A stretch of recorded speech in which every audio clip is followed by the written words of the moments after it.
This is the RUIKE P155-B folding knife. It is a LinerLock.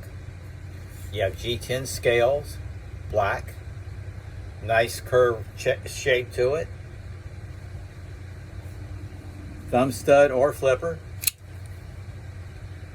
The blade is made out of the Sandvik 14C 28N steel with a bead blast finish.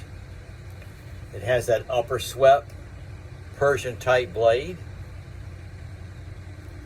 Nice size handle for grip.